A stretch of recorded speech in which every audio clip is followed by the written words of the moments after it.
Jaula Libre, le média indépendant du pays nissa. De décembre, j'étais pratiquement à chaque fois dans le groupe le week-end pour aller jouer, donc c'est vrai que je me rappelle, j'avais fait mes premières rentrées, j'avais fait mon premier match titulaire aussi cette saison-là, donc du coup je m'en souviens.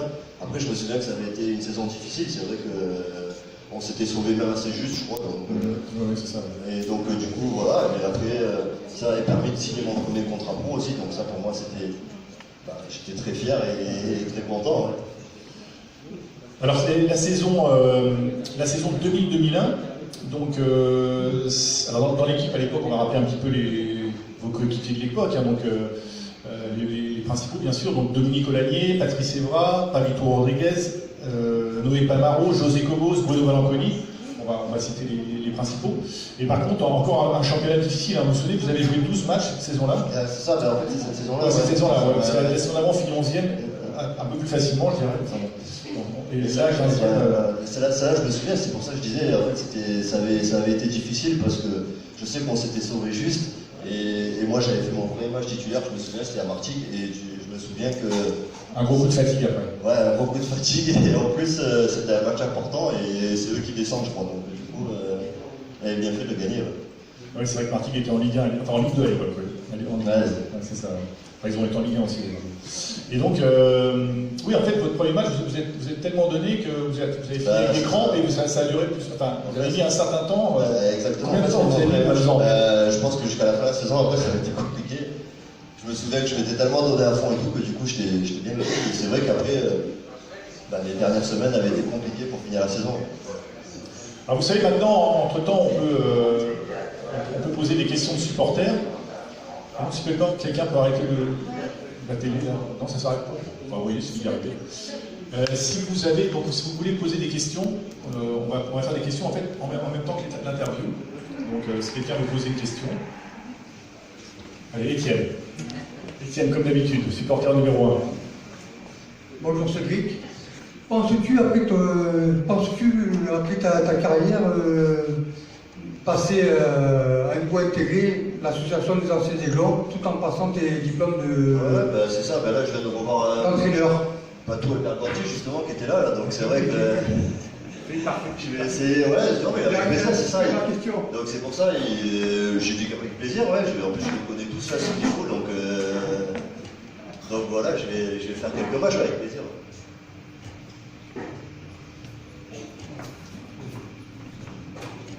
Alors après, il faudra peut-être que votre club vous autorise aussi.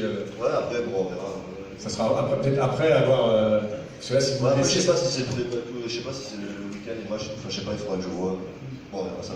Oui, en général, ils font un entraînement par mois et ils font plusieurs matchs dans la saison. C'est là que tu t'inquiètes pas. En plus, c'est un genre et ça, tu peux le faire. Alors ensuite, il y a la saison 2000-2001. Donc évidemment, c'est la célèbre saison où on remonte en Ligue 1. Donc sauf, effectivement, avec les problèmes financiers dont on se souvient, donc les problèmes avec la DNCG qui au début nous refuse l'accession avant de valider cette montée. Vous vous souvenez un petit peu de cette intersaison? Votre souvenir que vous en avez? Déjà, on était très content de pouvoir enfin monter en Ligue 1 parce que c'est vrai que ça avait été une saison où, en début de saison, on savait pas trop si on jouait pas trop la montée et après c'était sur les 6 derniers mois qu'on avait vraiment fait une super série et donc après on était tous très contents. Je me souviens qu'on était tous très heureux de pouvoir se dire qu'on allait jouer en Ligue 1 et après malheureusement c'est vrai qu'il y avait eu ces soucis-là financiers avec la DNCG donc là beaucoup de doutes, c'est vrai qu'on savait pas trop sur quoi on allait partir et après avec tous les repreneurs, avec le président Cohen et tout, tous les actionnaires, ils avaient fait ce qu'il fallait pour pouvoir justement se maintenir le club en Ligue 1. Et là, par contre, cette première saison, c'est vrai qu'après, c'est bien éclaté. Ouais.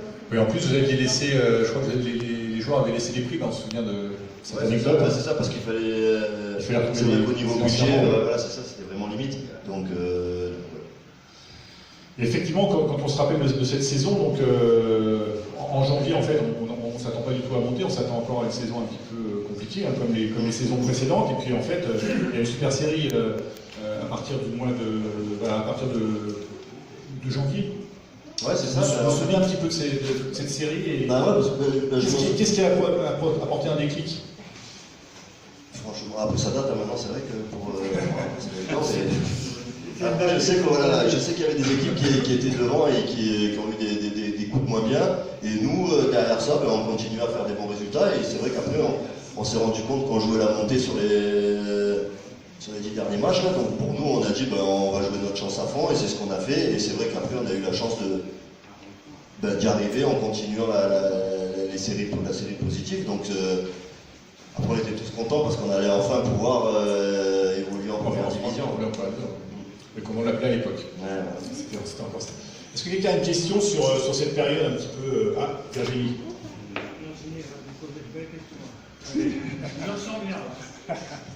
Cédric, bonjour. Dis-moi, as-tu gardé les contacts avec tes anciens collègues? Ouais, après, de cette époque-là ou... Tu étais au gym, oui. Ouais, mais pas l'année... si, cette saison-là... Ouais. Bah là, qui c'est José, oui, José, je l'ai souvent. J'ai eu Papito aussi au téléphone. Qui c'est que j'ai eu aussi Non, l'année, non. Noé aussi, après j'ai eu Rick Cubillet aussi, enfin voilà, Bruno Valentini. Bruno, j'ai aussi au téléphone. Ouais. C'est le valier, c'est vite. On attendait le Il y a une deuxième question? On fait péter les bouchons. Tu te rappelles? Oui. Bonjour Cédric. Alors moi j'ai une petite question parce qu'au début il me semble de mémoire, parce que ça date quand même 2002, tu devais jouer dans l'axe. J'avais fait quelques matchs, ouais, c'est ça. Et alors après, tu as été décalé sur la gauche, mais tout le monde savait, je pense, tout le monde sur le championnat de France savait que tu centrais jamais du gauche. Ouais. Et tu te rentrais à l'intérieur pour faire une passe du plat du pied. Mais pourquoi alors pas avoir joué à droite? Parce qu'on m'a mis à gauche en fait, et au départ, en fait, j'ai démarré à gauche parce que... C'est Antonetti, non? Non, c'est Hernator qui m'avait mis... Et en fait, c'est parce que pendant les matchs de préparation, il y avait Thibaut Scotto qui devait jouer, démarrer la saison et qui se blesse. Et donc du coup, il n'y avait personne pour jouer à gauche. Donc du coup, comme moi j'étais défenseur, on m'a mis à gauche et ça fait qu'après on m'a installé là. Mais moi j'aurais préféré jouer à droite, hein, c'est vrai. Il avait toujours dit, mais après, ils étaient contents de me mettre à gauche. Donc je suis resté là. Voilà, on vous aurait mis gardien, vous auriez accepté. Alors. Non, gardien, non, peut-être pas, mais... Alors donc, année suivante, on a, donc c'est la saison 2002-2003. Donc là, il y a Kamal Diawara, Johan Bigné, Pancho Pardonado, Damien Gregorini, José Cobos, évidemment, qui est toujours là, Romain Pito, Everson aussi, qui arrive. Et puis bon, il y a pas mal de jeunes joueurs niçois aussi. Donc là, c'est cette saison où, effectivement, donc, on finit 10e. Après, il y a eu, ça s'est passé en fait. On a démarré vraiment très bien et la saison on a été un petit peu moins bien sur la deuxième saison, mais c'était peut-être un peu logique. Ouais, c'est ça en fait. En fait, comme personne nous attendait dans ce championnat, tout le monde nous voyait avec ce qui s'était passé en début de saison, le recrutement et tout. C'est ça, tout le monde nous donnait dernier et tout le monde nous disait qu'on allait être facile de nous battre. Et c'est ça pour ça qu'Hernator il avait été très fort parce que dans la motivation et tout, c'est vrai qu'il nous motivait vachement avant les matchs et on avait envie de se défoncer sur le terrain. Et c'est vrai qu'après, on avait fait les 6 premiers mois à jouer pratiquement le titre de champion d'Automne.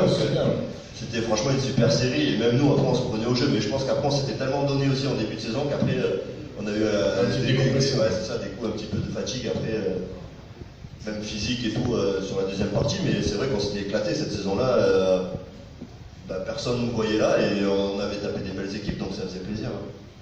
Alors vous me disiez que c'était une des plus belles années de votre carrière, notamment au niveau de l'ambiance, puisque à l'époque vous partiez souvent le vendredi après-midi pour rentrer le dimanche matin par des avions de ligne classique. Ouais, c'est ça, on emporte avec les gens dans les avions, on voyait tout le monde dans les aéroports, on prenait les avions de ligne en fait en même temps que les gens et tout, et donc du coup c'est vrai que...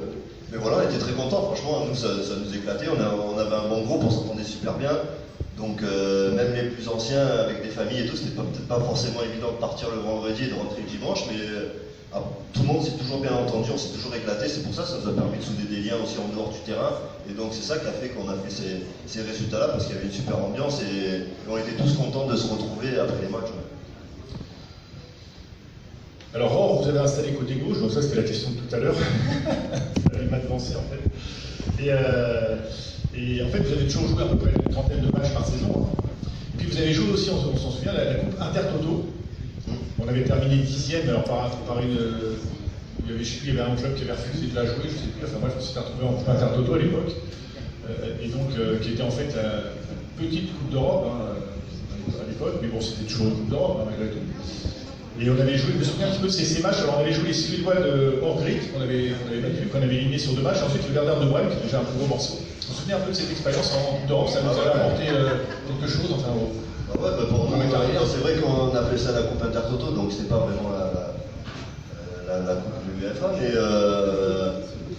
en tout cas, nous, on était contents quand on voit par où on était passé avant, c'est vrai que même cette Coupe Intertoto, pour nous, c'était déjà quelque chose d'énorme, et après, ça nous a permis de rencontrer des belles équipes. Et après, pour une petite anecdote, contre le Werder de Brême, moi j'avais récupéré le maillot de Yohan Mikou aussi, quand c'était un Français et tout, et voilà. C'était un des maillots que j'avais récupéré, je m'en souviens, parce qu'on avait joué là-bas et c'était un gros club déjà, donc du coup pour nous c'était très bien. Alors on va passer à la saison suivante, hein, 2004-2005, donc là, dans les buts, il y a un certain Golioris, alors je crois qu'il débute en fait en 2005-2006, et là il est dans le groupe.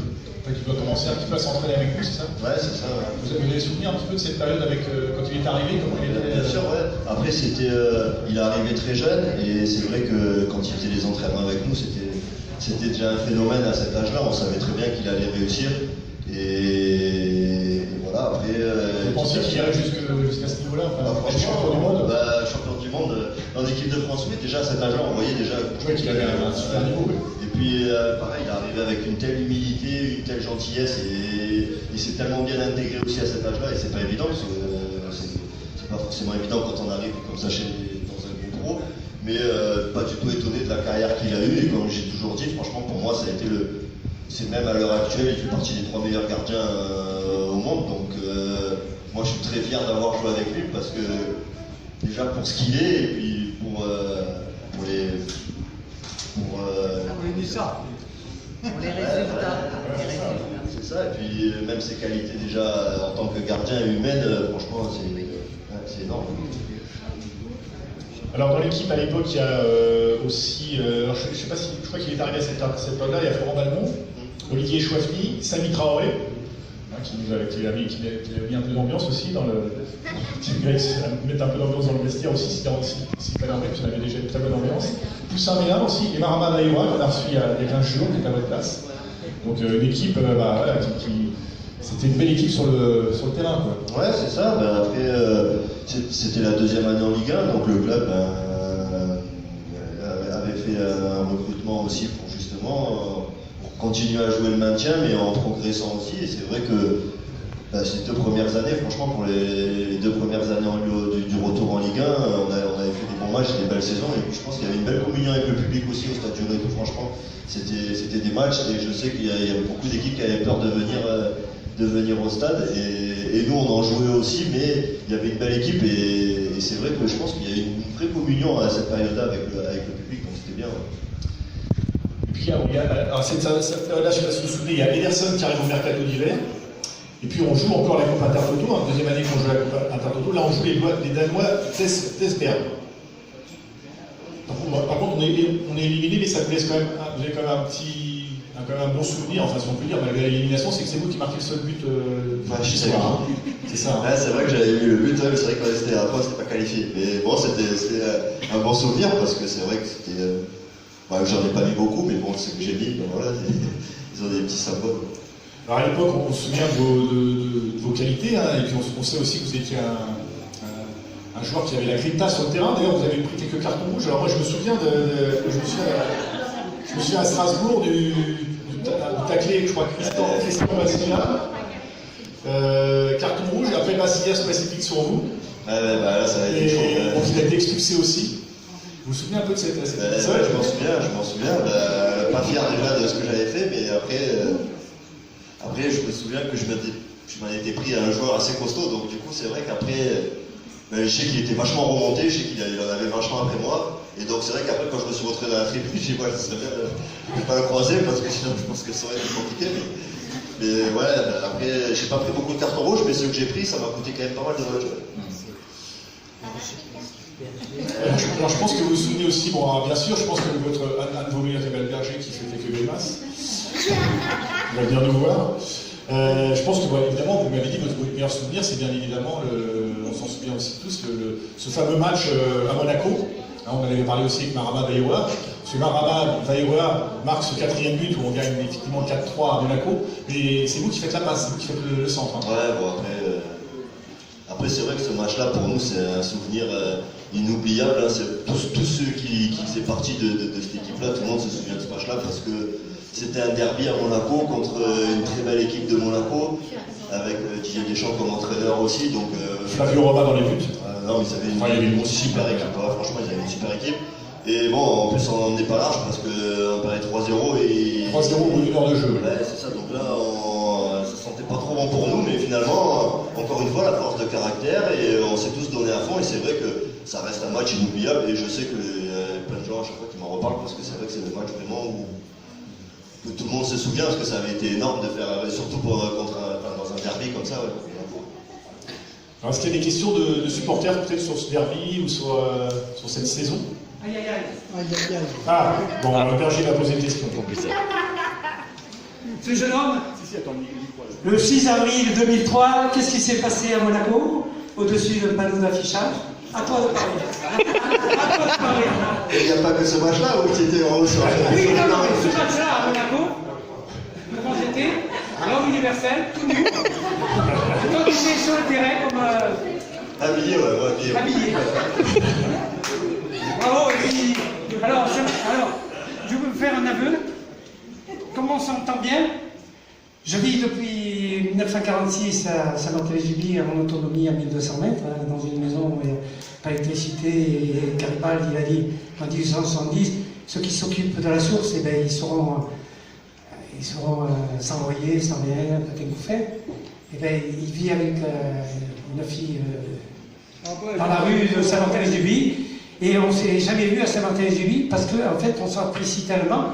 On se voit là, ou on se voit. C'est vrai qu'à chaque fois que j'y vais, ouais. Et voilà, parce que chaque fois que j'y vais, eh ben, je vais ailleurs parce que en fait, il faut toujours quelqu'un qui tienne, qui s'occupe. Après, il y a la source qui est en train en danger, et donc il sait où c'est.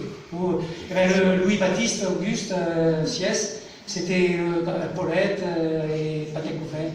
Eh ben, à 4 ans, en 1950, eh ben, avec son grand-père, on appelle ça comment, le grand-père de la campagne, puisque c'est un halluciné,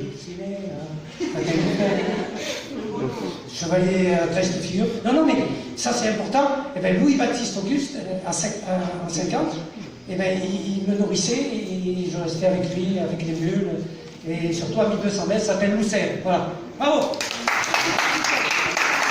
Alors on va passer à la saison, merci M. Berger, on va passer à la saison 2005-2006. Et donc là, c'est Frédéric Antonetti, un entraîneur, qui arrive. Et donc à l'époque, il n'y a pas qui connaît, on se souvient, la flèche de banc qui allait très vite. Cyril Roll, Rod Fanny, Mamadou Bagayoko. Donc là, on fait une belle saison qui aurait pu être récompensée par, évidemment, on se souvient, la finale de la Coupe de la Ligue, mais malheureusement, ça, comme vous l'avez dit, c'est un de vos plus mauvais souvenirs.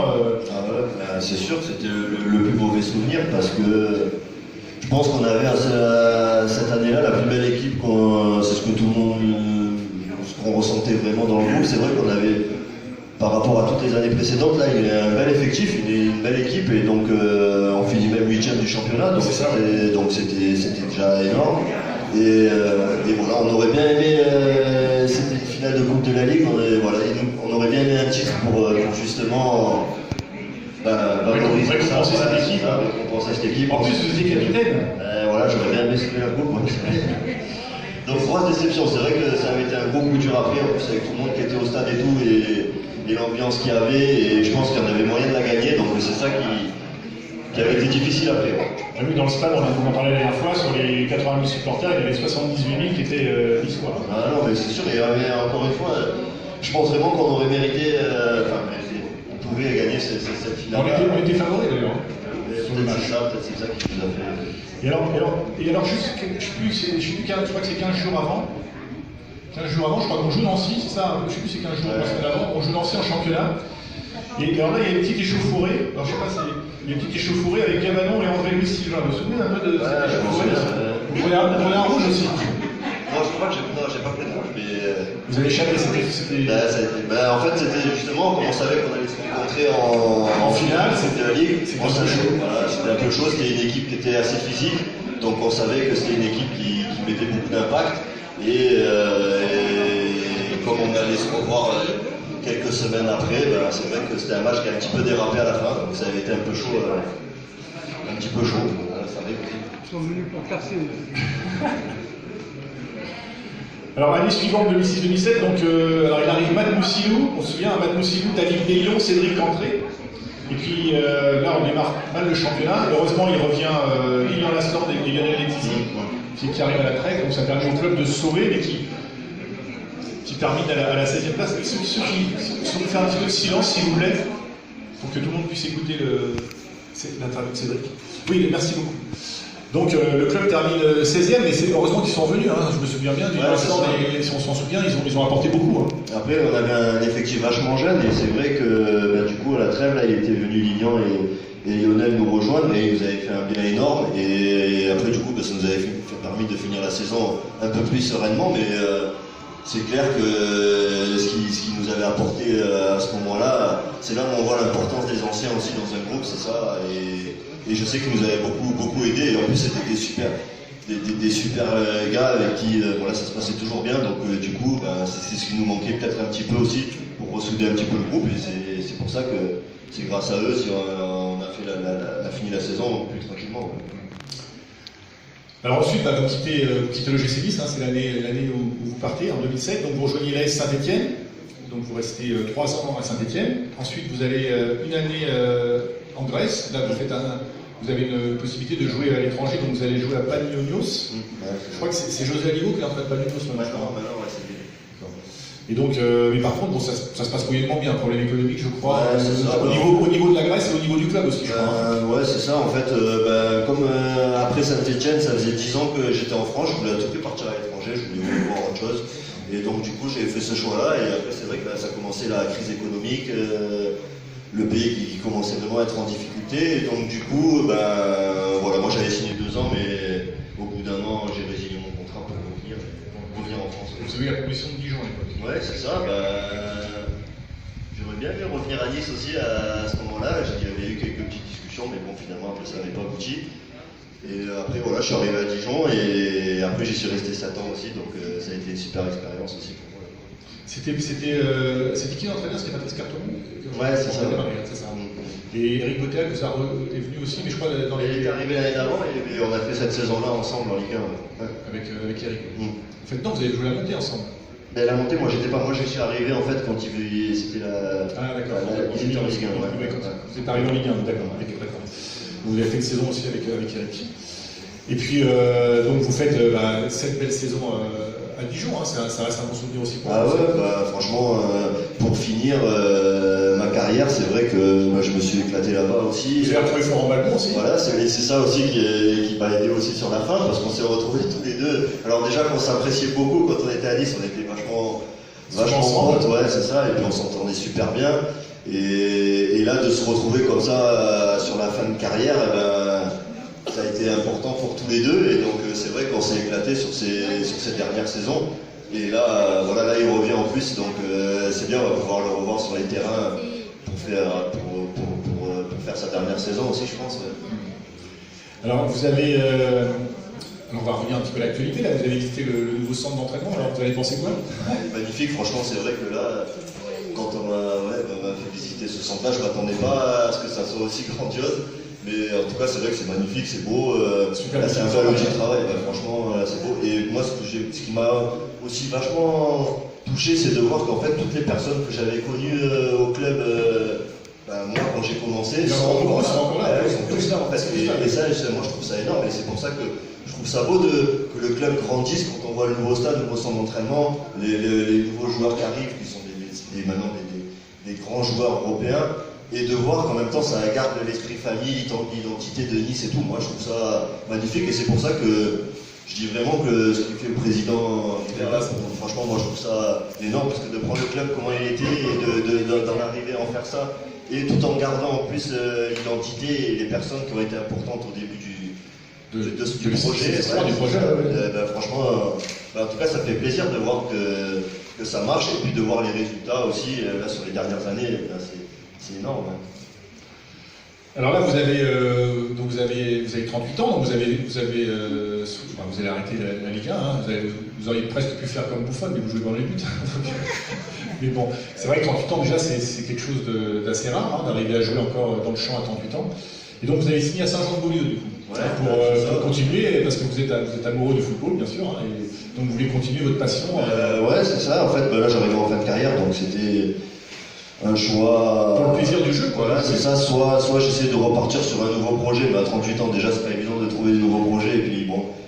Maintenant, avec ma famille aussi, rebouger comme ça. Enfin voilà, Dijon, moi j'étais très bien. Si je joue pour continuer, j'aurais aimé continuer une saison supplémentaire, j'aurais bien aimé le faire là-bas. Après, ça s'est pas fait. Et donc, je savais que si le jour où à Dijon ça s'arrêterait, je reviendrais ici. Et donc, je suis revenu ici. Et puis à partir de là, j'avais encore envie de jouer. Et donc voilà, c'est pour ça que je me suis rapproché du club de Beaulieu. Et ça s'est super bien passé.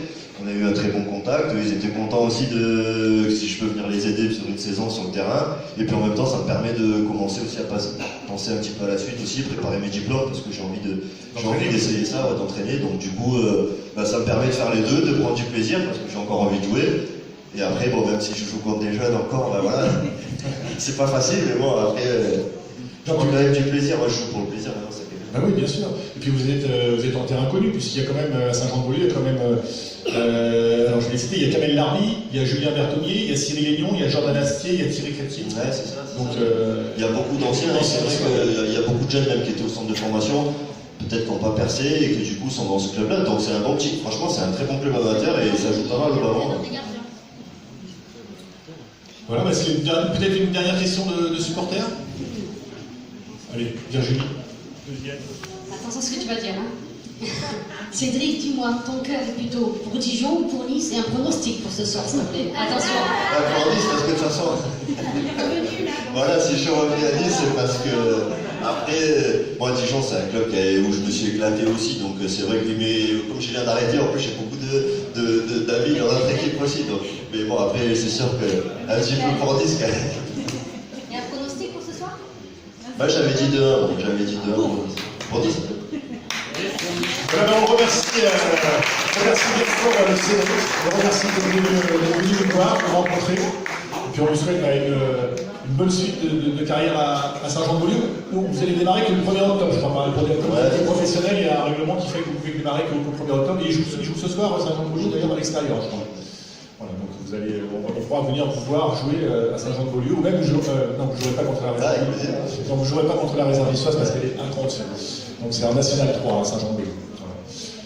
Et puis peut-être on sait le nom, on ne sait pas encore. Donc on aura rendez-vous dans 3 semaines, puisque on reçoit Rennes. Alors on ne sait pas encore si c'est le vendredi, le samedi ou le dimanche. A priori, ce sera sûrement peut-être encore le samedi. Et on ne connaît pas encore le nouveau joueur. On est en négociation. Émeric est en négociation donc vous l'apprendrez par le biais du site officiel. Voilà, on vous remercie. Et puis on va passer donc aux selfies, aux autographes. Hola, mia bella Nisa, regina dei flu, li tiu Torisa, io canterai tu giù, canterai di montagna, io tiu tan ridecò, li tiu verdi campagna, li tiu gran soleil d'or.